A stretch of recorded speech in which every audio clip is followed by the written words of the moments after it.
ಶ್ರೀ ಗುರುಭ್ಯೋ ನಮಃ. ಶ್ರೀಮನ್ ಮಹಾಗಣಾಧಿಪತಿಯೇ ನಮಃ. ಎಲ್ಲರಿಗೂ ಶುಭೋದಯ, ಶುಭ ದಿನ. ಈ ಸಂಚಿಕೆಯಲ್ಲಿ ಇವತ್ತಿನ ದಿವಸ ಮನೆಯ ಜಾತಕದ ಬಗ್ಗೆ ಮಾತಾಡೋಣ. ಎಲ್ಲರಿಗೂ ಸ್ವಲ್ಪ ಆಶ್ಚರ್ಯ ಅಂತ ಅನ್ನಿಸಬಹುದು. ಮನೆಯ ಜಾತಕ ಇದ್ಯಾವುದಪ್ಪ, ಮನುಷ್ಯನಿಗಿದ್ದದ್ದು ಗೊತ್ತು, ನಮಗಿರೋದು ಮನೆಗೆ ಜಾತಕ ಇದೆಯೇ? ಹೌದು, ವಾಸ್ತುಶಾಸ್ತ್ರದಲ್ಲಿ ಒಂದು ಮನೆಗೂ ಕೂಡ ಒಂದು ಜಾತಕ ಇದೆ ಅಂತಕ್ಕಂಥದ್ದು ಬಹಳ ಹಿಂದಿನ ಆರ್ಷ ಗ್ರಂಥಗಳಲ್ಲಿ ನಮಗೆ ಇದಕ್ಕೆ ಉಲ್ಲೇಖಗಳು ಸಿಗುತ್ತೆ. ಪಾರಂಪರಿಕವಾಗಿ ಯಾರು ವಾಸ್ತುವನ್ನು ಅಥವಾ ಜ್ಯೋತಿಷ್ಯವನ್ನು ಅಭ್ಯಾಸ ಮಾಡ್ತಾ ಬಂದಿದ್ದಾರೆ ಅವರಿಗೆ ಒಂದಲ್ಲ ಒಂದು ಮೂಲದಿಂದ ಇದು ಅವರ ಕಿವಿಗೆ ತಟ್ಟಿರ್ತಕ್ಕಂಥದ್ದನ್ನು ನಮ್ಮ ಅನುಭವದಲ್ಲಿ ನೋಡಿದ್ದೇವೆ. ಆದರೆ ಅದು ತಿಳಿದೂ ಕೂಡ ಅದರ ಬಗ್ಗೆ ವಿಚಾರವನ್ನು ಸಂಗ್ರಹ ಮಾಡದೆ, ಅಭ್ಯಾಸವನ್ನು ಮಾಡದೆ, ಅದನ್ನು ಸಿದ್ಧಿಸಿಕೊಳ್ಳದೆ ಅದು ಕಾಲಾನಂತರದಲ್ಲಿ ಕಾಲಕ್ರಮೇಣ ಅದೇನು ಲುಪ್ತಪ್ರಾಯ, ಅಂದರೆ ಆಲ್ಮೋಸ್ಟ್ ಎಕ್ಸ್ಟಿನ್ಷನ್ ಅಂತ ಹೇಳ್ತೇವಲ್ಲ, ಆ ರೀತಿಯಾಗಿ ಕೂತುಬಿಟ್ಟಿದೆ. ಈ ಒಂದು ಮನೆಯ ಜಾತಕವನ್ನು ತೆಗೆದುಕೊಂಡೇ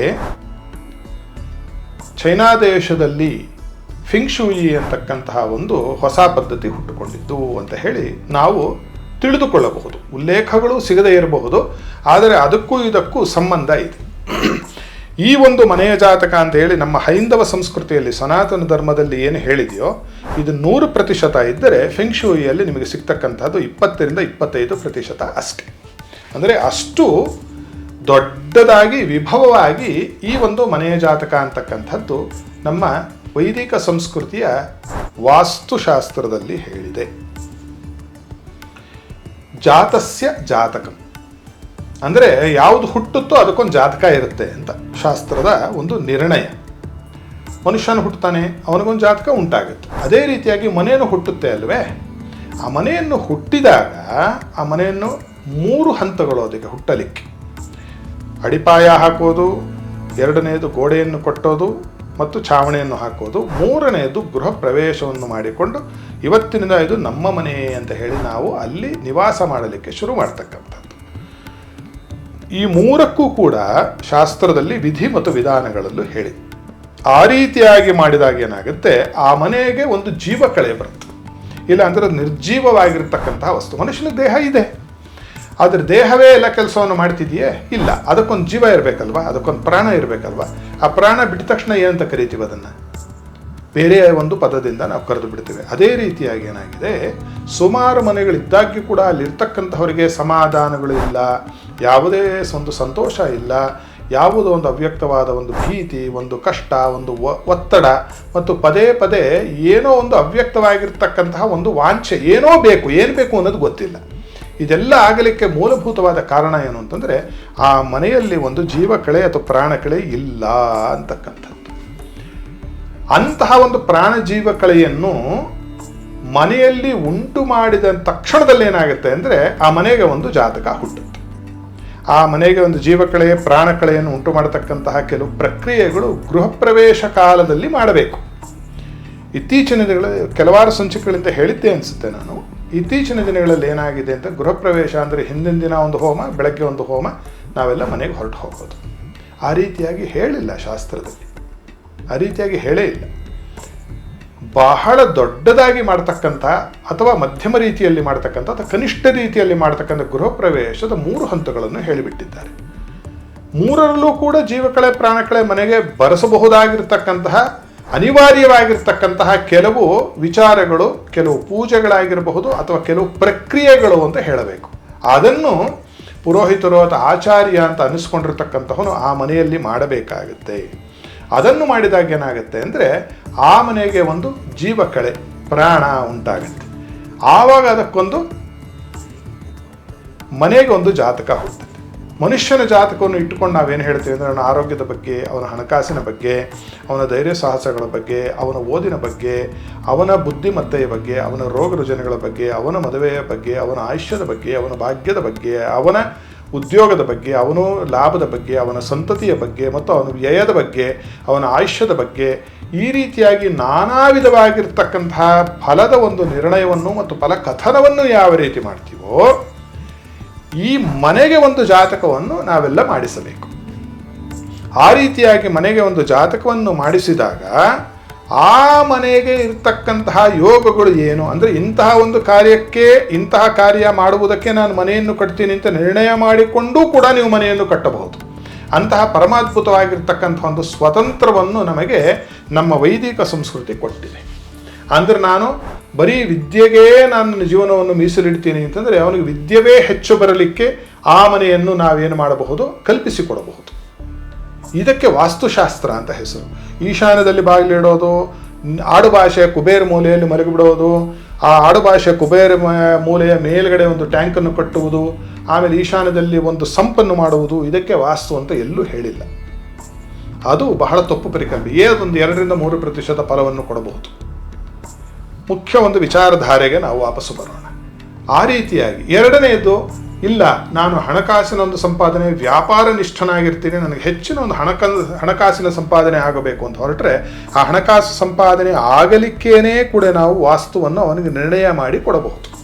ಅದೇನಾಗುತ್ತೆ ಅಂತಂದರೆ ಮನೆಯ ವಾಸ್ತು ನಿರ್ಣಯದಲ್ಲಿ ಅದಕ್ಕೊಂದು ಗಣಿತ ಪ್ರಕ್ರಿಯೆ ಮೊದಲನೆಯದ್ದು ಕಟ್ಟಬೇಕಾದರೆ.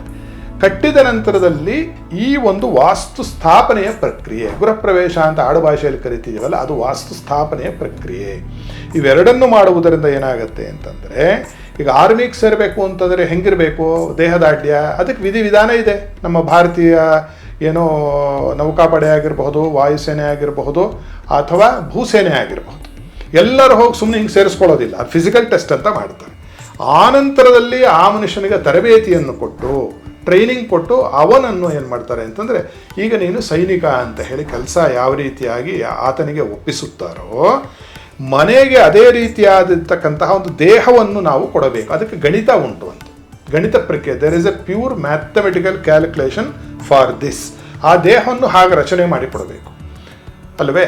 ಬಹಳ ದುರ್ಬಲನಾಗಿರ್ತಕ್ಕಂಥ ಮನುಷ್ಯನನ್ನು ಸೇನೆಗೆ ಸೇರಿಸೋದಿಲ್ಲ. ಯಾಕೆ ಅಂದರೆ ಆ ತರಬೇತಿಯನ್ನು ಅವನು ಪಡೆಯಲಿಕ್ಕೆ ಆಗುವುದಿಲ್ಲ, ಅವನು ಮೈ ತಡೆದುಕೊಳ್ಳುವುದಿಲ್ಲ. ಮತ್ತು ಸರಿಯಾದ ಸನ್ಯಾಸಾಶ್ರಮವನ್ನು ಸ್ವೀಕಾರ ಮಾಡಬೇಕಾದ್ರೂ ದೇಹದಾಢ್ಯ ಸರಿ ಇರಬೇಕು. ಆವಾಗ ಮಾತ್ರ ಸನ್ಯಾಸಾಶ್ರಮದ ಆ ಒಂದು ದೈಹಿಕ ಮತ್ತು ಮಾನಸಿಕವಾಗಿರ್ತಕ್ಕಂತಹ ಒತ್ತಡವನ್ನು ಮತ್ತು ಆ ತಪಸ್ಸನ್ನು ತೆರೆದುಕೊಳ್ಳಲಿಕ್ಕೆ ಸಾಧ್ಯ. A strong mind in a strong body ಅಂತಾರಲ್ವ, ಆ ರೀತಿಯಾಗಿ. ಅದೇ ರೀತಿಯಾಗಿ ಮನೆ ಸದೃಢವಾಗೋದು ಅಂದರೆ ದೊಡ್ಡದಾಗಿ ಸಿಮೆಂಟ್ ಹಾಕ್ಬಿಟ್ಟು ಕ್ಲಾಡಿಂಗ್ ಮಾಡೋದಲ್ಲ. ಅದಕ್ಕೆ ಒಂದು ಗಣಿತ ಉಂಟು, ಅದಕ್ಕೊಂದು ಜಾಮಿಟ್ರಿ ಉಂಟು. ಆ ರೀತಿಯಾಗಿ ಮಾಡಿದಾಗ ಏನಾಗುತ್ತೆ, ಅದನ್ನು ಮೊದಲನೆಯದು ಡಿಸೈನಿಂಗ್ ಆಫ್ ದಿ ಹೌಸ್, ಮನೆಯನ್ನು ಯಾವ ರೀತಿಯಾಗಿ ನಾವು ರೂಪಿಸಬೇಕು ಅಂತಕ್ಕಂಥದ್ದು ಒಂದು ಭಾಗ ಆದರೆ, ಎರಡನೇದು ವಾಸ್ತು ಸ್ಥಾಪನೆ ಎರಡನೇ ಭಾಗ ಮಾಡಿದಾಗ ಏನಾಗುತ್ತೆ, ಆ ಮನೆಗೆ ಜಾತಕ ಒಂದು ಹುಟ್ಟುತ್ತೆ. ಅದರಲ್ಲಿ ಹಣ ಬರೋದು, ವಿದ್ಯೆ ಬರೋದು ಎಲ್ಲವನ್ನು ನಾವು ನೋಡಿ ಇಡಬಹುದು. ಈ ಮನೆಗೂ ಮನೆಯಲ್ಲಿ ನಿವಾಸ ಮಾಡುವವರಿಗೂ ಆ ಇಬ್ಬರಿಗೂ ಕೂಡ ಮನಸ್ತತ್ವ ಹೊಂದಿಕೊಂಡು ಬರಬೇಕು. ಉದಾಹರಣೆಗೆ ಈಗ ಯಾವುದೋ ಒಂದು ಮನೆಯನ್ನು ನಾವು ಉದಾಹರಣೆಗೆ ಹೇಳೋದಾದರೆ, ಅಲ್ಲಿ ಕ್ಷಾತ್ರದ ಶಕ್ತಿ ಹೆಚ್ಚಿರ್ತಕ್ಕಂಥದ್ದು ಇಟ್ಟುಬಿಟ್ವಿ ಅಂತ ಇಟ್ಕೊಳ್ಳಿ. ಕ್ಷಾತ್ರ ಅಂದ್ರೇನು? ನಾನು ಹೇಳಿದ ಹಾಗೆ ಸೇನೆಯನ್ನು ಸೇರೋದು, ಪೊಲೀಸ್ ಸೇರೋದು, BSF ಸೇರೋದು, ಇವೆಲ್ಲ ಕೂಡ ಕ್ಷಾತ್ರ ಧರ್ಮ. ಶಸ್ತ್ರವನ್ನು ಹಿಡಿದುಕೊಂಡು ಕೆಲಸ ಮಾಡೋದು. ಇವಾಗ ಅದರಲ್ಲಿ ಯಾರಾದರೂ ಹೋಗಿ ನಾನು ಈಗ ಬ್ರಾಹ್ಮಣನಾಗಿದ್ದೇನೆ, ನಾನು ಜಪತಪವನ್ನು ಮಾಡ್ತೀನಿ, ಅಥವಾ ನಾನು ಜಪತಪವು ಯೋಗಾಭ್ಯಾಸವನ್ನು ಮಾಡ್ತೀನಿ ಅಂತ ಕೂತರೆ ಅಲ್ಲಿ ಅವನು ಹಾಳಾಗ್ತಾನೆ, ಆ ಮನೆಯೂ ಹಾಳಾಗುತ್ತೆ. ಯಾಕಂದರೆ ಎರಡು ವಿರೋಧವಾಗಿರ್ತಕ್ಕಂತಹ ಎರಡು ಗುಣಗಳ ಒಂದು ಸಂಘರ್ಷ ಉಂಟಾಗಿ ಹೋಗುತ್ತೆ. ಸೊ ಈ ರೀತಿಯಾಗಿ ಮನೆಗೆ ಜಾತಕವನ್ನು ನಾವು ಹುಟ್ಟು ಹಾಕಬಹುದು. ಯಾಕಂದರೆ ನಮ್ಮ ಹುಟ್ಟು ಸಾವುಗಳು ನಮ್ಮ ಕೈಯಲ್ಲಿಲ್ಲ, ಆದರೆ ಒಂದು ಮನೆಯ ಹುಟ್ಟು ಮತ್ತು ಸಾವು ನಮ್ಮೆಲ್ಲರ ಕೈಯಲ್ಲೂ ಇದೆ. ಅದನ್ನು ನಾವು ತಿದ್ದಿಕೊಂಡು ಬಿಡಬಹುದು. ನಮ್ಮ ಗುಣ, ಧರ್ಮ, ಪ್ರಕೃತಿ, ಉದ್ಯೋಗ ಮತ್ತು ನಮ್ಮ ವಾಂಛೆಗಳು, ವಾಂಛೆ ಅಂದರೆ ಕಾಮನೆಗಳು ಏನಿದೆ ಅಂತಕ್ಕಂತಹ 5 ಸರಿಯಾಗಿರ್ತಕ್ಕಂತಹ ಒಬ್ಬ ವಾಸ್ತುತಜ್ಞ ನೋಡಿ ಅವನ ಬಳಿ ಕುಳಿತುಕೊಂಡು ಮಾತಾಡಿ, ನಮಗೆ ಇದಿದ್ದು ಬೇಕು ಅಂತಂದರೆ ಕಾಲಾವಕಾಶ ಬೇಕು, ಸಾಕಷ್ಟು ಗಣಿತ ಪ್ರಕ್ರಿಯೆಗಳಿದೆ. ಆ ಸುಮ್ಮನೆ ಆರ್ಕಿಟೆಕ್ಚರ್ ಡಿಸೈನ್ ಮಾಡಿ ಅದ್ಭುತವಾಗಿ ನೋಡಲಿಕ್ಕೆ ಚೆನ್ನಾಗಿರೋದಲ್ಲ, ಅದು ಕೆಲಸ ಮಾಡಲಿಕ್ಕೆ ಚೆನ್ನಾಗಿರ್ತಕ್ಕಂತಹ ಮನೆ ಆಗಬೇಕು. ಇದು ಮನೆಗೂ ಅನ್ವಯಿಸುತ್ತೆ, ದೇವಸ್ಥಾನಕ್ಕೆ ಅನ್ವಯಿಸುತ್ತೆ, ರಾಜನಿವಾಸಗಳು, MLA, MP ಇತ್ಯಾದಿ ಮಂತ್ರಿ ಮಹೋದಯರು ಇರ್ತಕ್ಕಂತಹ ಕಟ್ಟಡಗಳಿಗೂ ಕೂಡ ಇದು ಅನ್ವಯಿಸುತ್ತೆ. ಈ ರೀತಿಯಾಗಿ ಸಮರ್ಪಕವಾಗಿ ನಗರಗಳಿಗೂ ಅನ್ವಯಿಸುತ್ತೆ. ಹಿಂದೆ ಟೌನ್ ಪ್ಲ್ಯಾನಿಂಗು, ಸಿಟಿ ಪ್ಲ್ಯಾನಿಂಗ್ ಅಂತೆಲ್ಲ ಇತ್ತು. ಆ ರೂಪರೇಷೆಗಳು, ಅವಶೇಷಗಳು ಇವತ್ತಿಗೂ ಕೂಡ ನಮಗೆ ಕಾಣಿಸುತ್ತೆ ವಾಸ್ತುಶಾಸ್ತ್ರವನ್ನು ಅಭ್ಯಾಸ ಮಾಡಿದಾಗ. ಅಂತಹ ಒಂದು ವಾಸ್ತುಬದ್ಧವಾಗಿರ್ತಕ್ಕಂತಹ ಮನೆಯನ್ನು ನಾವು ನಿರ್ಮಾಣ ಮಾಡಿ ಸರಿಯಾದ ರೀತಿಯಲ್ಲಿ ಗೃಹ ಪ್ರವೇಶ, ಅದಕ್ಕೆ ಜೀವ ಪ್ರಾಣಕಳೆಯನ್ನು ಕೊಟ್ಟಿದ್ದೇ ಆದರೆ ಆ ಮನೆಯಲ್ಲಿ ನಿವಾಸ ಮಾಡುವವರಿಗೆ ಅದೇನು ಮಾಡುತ್ತೆ ಅಂತಂದರೆ ಆ ಗೃಹಲಕ್ಷ್ಮಿ ಅನುಗ್ರಹ ಮಾಡ್ತಾ ಹೋಗ್ತಾಳೆ. ಅದು ವಿದ್ಯೆ ಆಗಿರಬಹುದು, ಬುದ್ಧಿ ಆಗಿರಬಹುದು, ಆರೋಗ್ಯ ಆಗಿರಬಹುದು, ಆಯುಷ್ಯ ಆಗಿರಬಹುದು, ರಾಜ್ಯ ಆಗಿರಬಹುದು, ಮದುವೆ ಆಗಿರಬಹುದು, ಮಕ್ಕಳಾಗಿರಬಹುದು, ಏನು ಬೇಕಾದರೂ ಸಕಲ ಕಾಮನೆಗಳನ್ನು ಪೂರ್ಣ ಮಾಡತಕ್ಕಂತಹದ್ದು ಗೃಹವಾಗುತ್ತೆ ಅಂತಕ್ಕಂಥದ್ರಲ್ಲಿ ಎಳ್ಳಷ್ಟವೂ ಕೂಡ ಸಂಶಯ ಇಲ್ಲ. ಆ ಥರದ ಒಂದು ಮನೆಯ ನಿರ್ಮಾಣವನ್ನು ನೀವೆಲ್ಲರೂ ಮಾಡಿ ನಿಮ್ಮ ಆಸೆ ಆಕಾಂಕ್ಷೆಗಳು ಕಾಮನೆಗಳೆಲ್ಲ ಪೂರ್ತಿಯಾಗಿ ಏಕನಿಷ್ಠವಾಗಿ ನಮ್ಮ ಭಾರತೀಯ ಸಂಸ್ಕೃತಿಯಲ್ಲಿ, ನಮ್ಮ ಹೈಂದವ ಧರ್ಮದಲ್ಲಿ ಮತ್ತು ಆ ಭಗವಂತನಲ್ಲಿ ನಮಗೆ ಏಕಾಗ್ರ ಚಿತ್ತ ಮತ್ತು ಅದರಲ್ಲಿ ಆಸ್ಥೆ ಮತ್ತು ನಂಬಿಕೆ, ವಿಶ್ವಾಸ ಮತ್ತು ಧರ್ಮಬದ್ಧವಾದ ನಡವಳಿಕೆಗೆ ಅದು ಪೂರಕವಾಗಲಿ ಅಂತ ಹೇಳಿ ಆಶಿಸ್ತೇನೆ. ಎಲ್ಲರಿಗೂ ಶುಭ ಮಂಗಳವಾಗಲಿ.